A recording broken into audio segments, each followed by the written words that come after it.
હવે વિજય સુવાડાના મુશ્કેલીમાં થયો છે વધારો।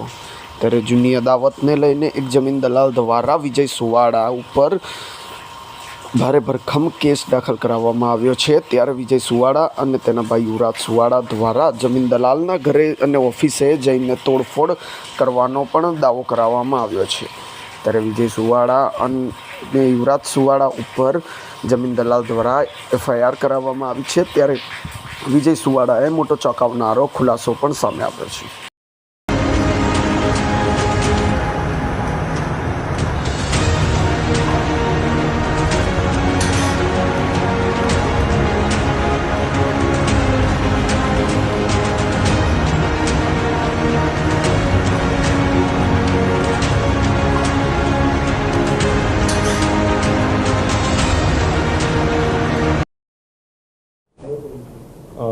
ગઈ 18 તારીખ 18/8/2024 રોજ દિનેશભાઈ હરેશભાઈ જેઠાભાઈ દેસાઈ દ્વારા અત્રેના પોલીસ સ્ટેશનમાં ફરિયાદ આપવામાં આવેલ। જે ફરિયાદની અંદર તેઓને ફોન ઉપર વિજય સુવાડા અને તેના ભાઈ યુવરાજ સુવાડા અને બીજા અન્ય માણસોએ ફોન કરી અને જાનથી મારી નાખવાની ધમકી આપેલ હતી।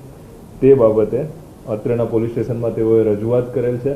જે રજૂઆતના આધારે પોલીસ સ્ટેશનની અંદર ફરિયાદ દાખલ કરવામાં આવે છે। જે ફરિયાદની અંદર તેઓએ જણાવેલ છે કે વિજય સુવાડા અને તેના ભાઈ દ્વારા દિનેશ રબારી ફરિયાદીને ફોન ઉપર જાનથી મારી નાખવાની ધમકી આપવામાં આવેલ છે અને જ્યારે તેઓ પોતાના ઘરે હતા ત્યારે દિનેશ રબારીની ઓફિસની અંદર ઓફિસના રોડ ઉપર વિજય સુવાડા અને તેના જોડે અન્ય ઈસમો દ્વારા 15 થી 20 ગાડીમાં આવી અને ત્યાં પોતે જાહેરની અંદર ધોકા અને પાઇપ લઈ અને ઉતરેલ અને ત્યાં શક્તિ પ્રદર્શન જેવું કરેલ હતું।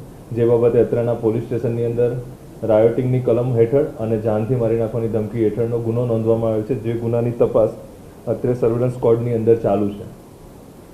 ઝઘડાનું મુખ્ય કારણ શું સામે આવ્યું છે અત્યાર સુધીની તપાસમાં કે ફરિયાદની અંદર?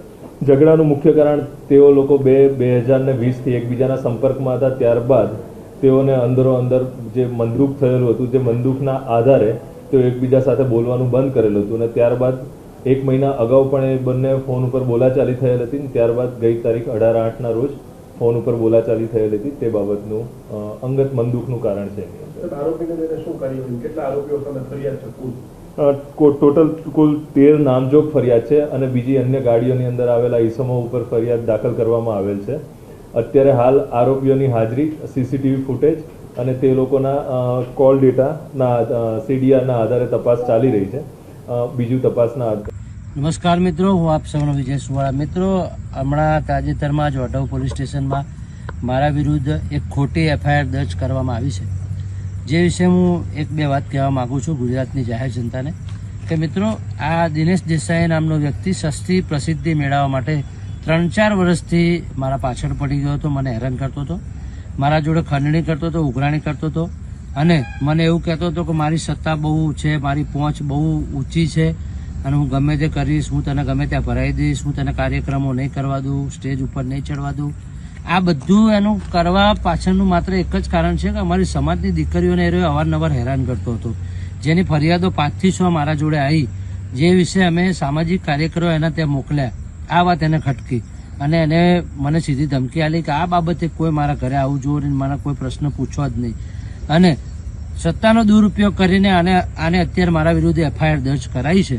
પણ મિત્રો, સમય અને સંજોગ જ્યારે પણ બનશે, હું લોકોને કહું છું કે આ મેટરમાં હું કોઈ ઇન્ટરફિયર હતો નહીં, હું હાજર નહોતો નહીં, માત્ર ખોટી ને ખોટી FIR દર્જ કરાઈ છે અને એને એવું પણ મને કીધું છે કે મારી પહોંચ એટલા સુધી છે કે હું ગમે તે રીતે તને ભરાઈ દઈશ અને ગમે તે રીતે હું તને મારીશ। બધી જ ધમકી, મને ટોટલી મારવા સુધીની એને ધમકી આપેલી છે।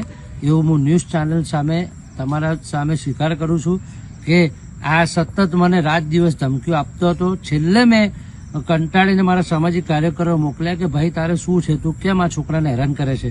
તો એમના પરિવાર તરફથી અમે ગયા હતા, અમારા લોકો બધા ત્યાં મળવા માટે। ત્યારે એમના પરિવાર તરફથી ગાલી ગલોચ કરવામાં આવ્યું અને ત્યાંથી અમારા લોકોને ભાગી જવા કહ્યું, નહીં તો કંઈ હિંસક હુમલો થશે એવું કર્યું। તે છતાં બી FIR થઈ।